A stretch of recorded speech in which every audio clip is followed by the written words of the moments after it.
नमस्कार। आज हम एक बहुत ही दिलचस्प स्वतंत्र फिल्म पर बात करने वाले हैं।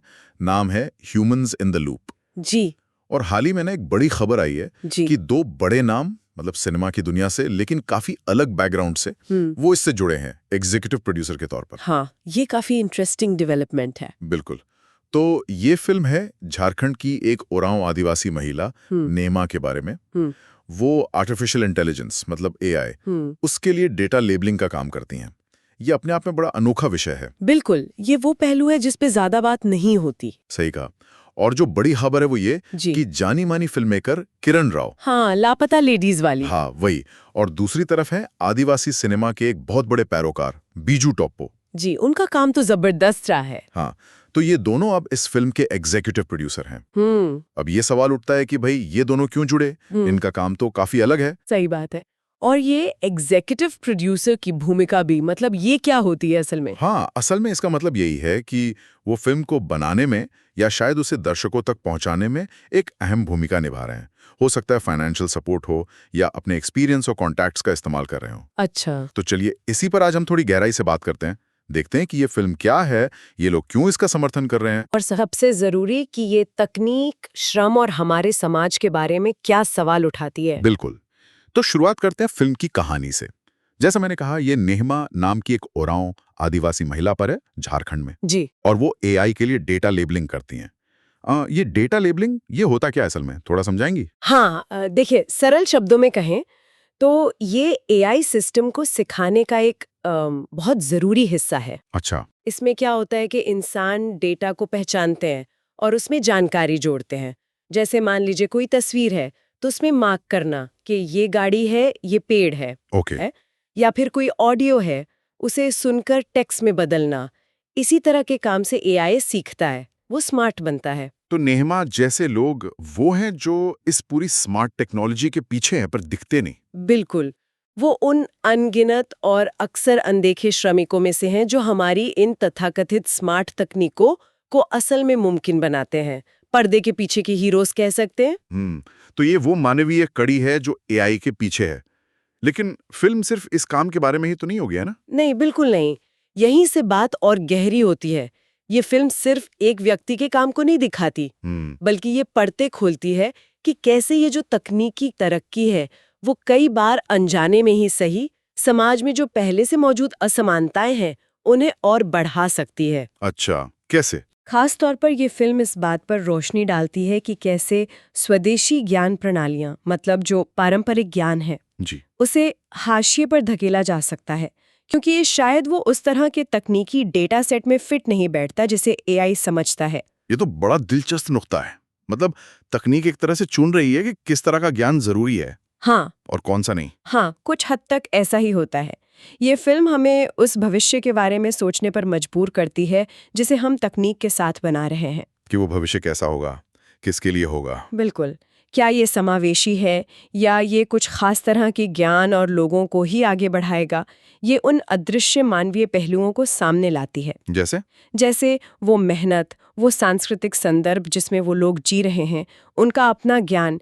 ये सब चीज़ें अक्सर एआई और ऑटोमेशन की जो बड़ी-बड़ी चमक-धमक वाली बातें होती है ना, हाँ। उनमें कहीं खो जाती हैं। ये उस मानवीय कीमत की ओर इशारा करती है जो शायद हम अनजाने में चुका रहे हैं। और शायद यही वो पहलू है, ये मानवीय कीमत, ये अनदेखा श्रम, जिसने किरण राव जैसी संवेदनशील फिल्मकार को आकर्षित किया होगा। हो सकता है। उन्होंने कहा भी है कि उन्हें पहली बार देखने पर ही ह्यूमंस इन द लूप बहुत पसंद आई। उनके शब्द थे, गहराई तक छूने वाली और विचारोत्तेजक। उन्होंने ये भी कहा कि फिल्म पंखों वाली है। मुझे लगता है इसका मतलब है कि इसमें दूर तक जाने की क्षमता है। शायद यही मतलब हो। और ये तकनीक, श्रम और उन ज्ञान प्रणालियों के बारे में एक बहुत महत्वपूर्ण वैश्विक संदेश देती है जिन्हें हम खोने का जोखिम उठा रहे हैं। ये बात अहम है, वैश्विक संदेश। हाँ, और उन्हें लगा कि इस प्रोजेक्ट का समर्थन करना अत्यावश्यक और जरूरी है। और अगर हम याद करें उनकी अपनी फिल्म लापता लेडीज, वो भी तो जमीनी मुद्दों को बड़ी बारीकी से देखती है। जी बिल्कुल। किरण राव का इस फिल्म से जुड़ना वाकई महत्वपूर्ण है। ये सिर्फ मतलब फिल्म को थोड़ी पहचान दिलाने की बात नहीं है। हाँ। ये इस बात का भी संकेत है कि फिल्म का जो मुद्दा है, तकनीक का मानवीय पहलू, अनदेखा श्रम, सांस्कृतिक ज्ञान का मिटना, ये सिर्फ भारत की बात नहीं है, ये ग्लोबल है। ये ग्लोबल चिंता है।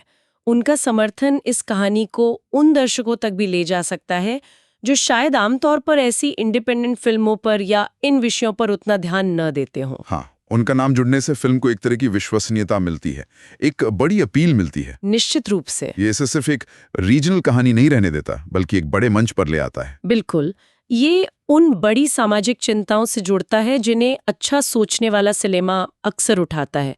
उनका जुड़ना ये भी दिखाता है कि तकनीक पर जो बहस हो रही है उसमें मानवीय और सांस्कृतिक नजरिए को शामिल करना कितना जरूरी हो गया है। तो एक तरफ किरण राव का नजरिया है जो वैश्विक सिनेमा और सामाजिक मुद्दों के दायरे से आता है जी, लेकिन इस फिल्म की दूसरी बड़ी ताकत है इसका जमीनी जुड़ाव, और यहीं पर बीजू टोप्पो की भूमिका, उनका समर्थन, वो बहुत अहम हो जाता है। बिल्कुल। बीजू टोप्पो जी का नाम आदिवासी सिनेमा में मतलब एक मील का पत्थर है। हाँ, उन्हें दशकों का अनुभव है।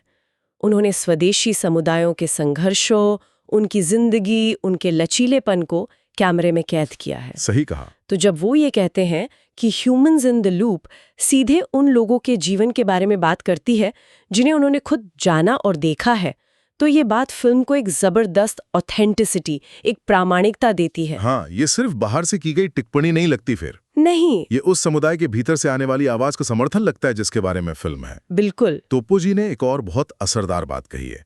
उन्होंने कहा, बहुत लंबे समय से आदिवासी दृष्टिकोण अदृश्य रहे हैं, न केवल इतिहास में बल्कि भविष्य की हमारी कल्पना में भी। ये बहुत गहरी बात है। हाँ, और फिर वो कहते हैं ह्यूमंस इन द लूप हमारे दृष्टिकोण को साहसपूर्वक व्यक्त करती है। ये सुन के लगता है कि फिल्म सिर्फ एक समस्या नहीं दिखा रही बल्कि वो एक आवाज भी दे रही है। यही इसकी खासियत है। और टोप्पो जी का ये कहना कि फिल्म एक ही समय में एक क्षेत्रीय फिल्म और एक वैश्विक फिल्म है, ये इस बात पर जोर देता है कि कैसे एक बहुत ही स्पेसिफिक लोकल कहानी, जैसे झारखंड की एक ओराव महिला की कहानी, हाँ, वो कैसे यूनिवर्सल थीम्स जैसे श्रम का बदलता रूप, पहचान का संकट, तकनीकी बदलाव का समाज पर असर, इन सब को एड्रेस कर सकती है। सही। उनका समर्थन उन हाशिए पर पड़े समुदायों की आवाज को वजन देता है जिन्हें अक्सर भविष्य और तकनीक के बारे में जो बड़ी बड़ी बातें होती हैं उनसे बाहर रखा जाता है। तो ये कमाल का कॉम्बिनेशन है, एक तरफ किरण राव का ग्लोबल पर्सपेक्टिव और दूसरी तरफ बीजू टोप्पो की जमीनी हकीकत और प्रामाणिकता। हाँ, ये दोनों मिलकर फिल्म के मैसेज को वाकई बहुत शक्तिशाली बनाते हैं। बिल्कुल। अच्छा, अब फिल्म की अपनी यात्रा पर आते हैं। ये निर्देशक अरण्या सहाय की पहली फीचर फिल्म है। पहली फिल्म है, ये तो और भी खास बात है। हाँ, और पहली फिल्म होते हुए भी इसने फेस्टिवल सर्किट में काफी अच्छा प्रदर्शन किया है। हाल ही में इसे फाइप्रेसी इंडिया, मतलब international federation of film critics का जो भारतीय चैप्टर है, जी, जाना माना नाम है क्रिटिक्स की दुनिया में। हाँ, तो उनसे ग्रैंड प्रिक्स पुरस्कार मिला है। और ये पुरस्कार उन्होंने पायल कपाड़िया की All We Imagine as Light के साथ शेयर किया है। अरे वाह, All We Imagine as Light तो कान फिल्म फेस्टिवल में भी जीती थी। हाँ, तो उसके साथ ये अवार्ड शेयर करना कोई छोटी बात नहीं है। बिल्कुल नहीं। फाइप्रेसी जैसे प्रतिष्ठित क्रिटिक्स संगठन से अवार्ड मिलना, वो भी उस फिल्म के साथ जिसे अंतर्राष्ट्रीय स्तर पर इतनी पहचान मिली हो, ये फिल्म की सिनेमाई क्वालिटी और उसके कंटेंट की गंभीरता दोनों को दिखाता है। सही। बल्कि उसे कहने का तरीका भी बहुत प्रभावी है। और स्वतंत्र फिल्मों के लिए ऐसी पहचान मिलना बहुत मायने रखता है, खासकर अंतर्राष्ट्रीय ध्यान खींचने में। फिल्म का निर्माण माथिवनन राजेंद्रन, शराबी रविचंद्रन, शिल्पा कुमार और खुद निर्देशक अरण्या सहाय ने किया है, स्टोरी कल्चर के इम्पैक्ट फेलोशिप और SAUV फिल्म्स के जरिए।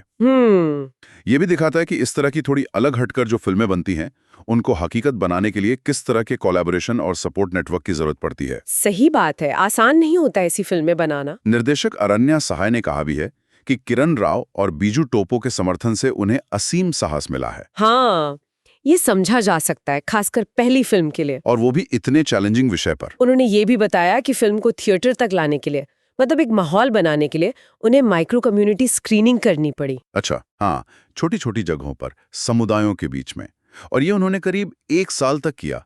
ये स्वतंत्र सिनेमा के डिस्ट्रीब्यूशन की जो असलियत है उसे भी दिखाता है। ये बहुत महत्वपूर्ण बात है। अक्सर क्या होता है, ऐसी बेहतरीन फिल्में फेस्टिवल्स में तो बहुत सराही जाती हैं, लेकिन आम दर्शकों तक पहुंचना उनके लिए एवरेस्ट चढ़ने जैसा हो जाता है। सही कहा। तो ये जो तरीका है माइक्रो कम्युनिटी स्क्रीनिंग का, छोटी छोटी जगहों पर समुदायों के बीच फिल्म दिखाना, ये फिल्म के लिए एक ऑडियंस बनाने का, उसके बारे में बातचीत शुरू करने का एक बहुत ही जमीनी और शायद ज्यादा असरदार तरीका हो सकता है। पारंपरिक डिस्ट्रीब्यूशन से बिल्कुल अलग। हाँ बिल्कुल। और शायद इसीलिए फिल्म के वितरण के लिए भी अब एक नया रास्ता अपनाया जा रहा है। सुनने में आया है कि इसे म्यूजियम ऑफ इमेजिन्ड फ्यूचर्स ने जो इम्पैक्ट डिस्ट्रीब्यूशन फंड शुरू किया है उसका समर्थन मिला है। हाँ, ये बहुत दिलचस्प मॉडल लग रहा है। ये पारंपरिक तरीके से मतलब हर जगह एक साथ रिलीज करने से हटकर है। तो कैसा है ये? ये थिएट्रिकल रिलीज और क्यूरेटेड इंडिपेंडेंट शोकेस का मिश्रण होगा। मतलब ये कुछ चुनिंदा शहरों के सिनेमाघरों में तो लगेगी, ठीक है, लेकिन साथ ही इसकी स्पेशल स्क्रीनिंग्स भी होंगी। हो सकता है उन स्क्रीनिंग के साथ चर्चाएं हों, वर्कशॉप्स हों। अच्छा। ये मॉडल दिखाता है कि इस तरह की फिल्मों को उनके सही दर्शकों तक पहुंचाने के लिए नए, फ्लेक्सिबल और ज्यादा सोचे समझे तरीकों की जरूरत है। और मैंने सुना है कि निर्माता दर्शकों को अपने शहरों में स्क्रीनिंग के लिए रिक्वेस्ट करने को भी कह रहे हैं। हाँ, ये तो और भी कमाल है। ये दर्शकों को भी फिल्म की यात्रा में शामिल करने का एक अनूठा तरीका है, एक तरह से क्राउडसोर्सिंग जैसा। ये तो वाकई फिल्म को दर्शकों तक पहुंचाने का एक ज्यादा कम्युनिटी ड्रिवन डेमोक्रेटिक तरीका लगता है। बिल्कुल। निर्देशक सहायक उम्मीद करते हैं कि देश भर के दर्शक इसे बड़े पर्दे पर देख पाएं। और जैसा उन्होंने कहा, ये लाइन मुझे बहुत अच्छी लगी कि ह्यूमंस इन द लूप सिर्फ झारखंड की एक महिला की कहानी नहीं है, ये हम सभी के बारे में है। जो ये पूछ रहे हैं कि हम तकनीक के साथ किस तरह का भविष्य बनाना चाहते हैं। ये सवाल तो सच में हमारे समय का सबसे बड़ा सवाल है। बिल्कुल। ये फिल्म सिर्फ मनोरंजन नहीं है, ये एक आईना है जो हमें हमारी बनाई हुई दुनिया और हम जिस भविष्य की तरफ बढ़ रहे हैं उस पर सोचने को मजबूर करता है। तो हमने आज जो भी चर्चा की उसका अगर सार निकालें तो ह्यूमंस इन द लूप एक बहुत ही महत्वपूर्ण स्वतंत्र फिल्म के तौर पर सामने आ रही है। हाँ, ये एआई जैसी जो चमकदार टेक्नोलॉजी है, उसके पीछे जो मानवीय श्रम छिपा है, जो अनदेखा है, अक्सर मुश्किलों भरा है, उस पहलू पर रोशनी डालती है। और साथ ही ये उस खतरे की तरफ भी इशारा करती है कि कैसे तकनीकी तरक्की जो स्वदेशी ज्ञान है, जो संस्कृतियां हैं, उन्हें हाशिए पर धकेल सकती है। या उन्हें कम जरूरी बना सकती है। बिल्कुल। ये हमें तकनीक से जो भविष्य बन रहा है उस पर सवाल उठाने को कहती है कि ये किसके लिए बन रहा है, किसकी कीमत पर बन रहा है। और किरण राव और बिजू टोपू जैसे प्रभावशाली लोग अपने अपने क्षेत्र में इतने सम्मानित, उनका एग्जीक्यूटिव प्रोड्यूसर के तौर पर जुड़ना, हाँ, ये फिल्म के इस पावरफुल मैसेज और उसकी रेलेवेंस को और पुख्ता करता है। एक तरफ ग्लोबल सिनेमा की समझ, दूसरी तरफ जमीनी हकीकत और आदिवासी नजरिए की गहरी पकड़। ये कॉम्बिनेशन अपने आप में बहुत खास है। बिल्कुल। ये फिल्म दर्शकों को चैलेंज करती है कि वो तकनीक को सिर्फ एक टूल की तरह न देखें, बल्कि उसके सामाजिक, सांस्कृतिक और मानवीय असर के बारे में गंभीरता से सोचें। ये सोचने पर मजबूर करती है कि प्रगति की हमारी परिभाषा क्या है, क्या इसमें सब शामिल है? सही बात। यह उन अदृश्य श्रमिकों और उन ज्ञान प्रणालियों पर ध्यान लाती है जिन्हें अक्सर भुला दिया जाता है या कम आंका जाता है, जबकि शायद वही हमारी इस कथित स्मार्ट दुनिया की असली नींव है। अगर कोई इस फिल्म को देखना चाहे तो इसकी रिलीज 5 सितंबर को मुंबई के सिनेपोलिस अंधेरी से शुरू हो रही है। अच्छा। और उसके बाद 12 सितंबर से दिल्ली, कोलकाता, चेन्नई, तिरुवनंतपुरम और बेंगलुरु जैसे शहरों में भी इसकी स्क्रीनिंग की योजना है। ठीक है। और जैसा हमने बात की, दर्शक अपने शहर में स्क्रीनिंग के लिए रिक्वेस्ट भी कर सकते हैं। हाँ। इसकी जानकारी शायद फिल्म की वेबसाइट या सोशल मीडिया पर मिल जाएगी। ये जरूर देखना चाहिए।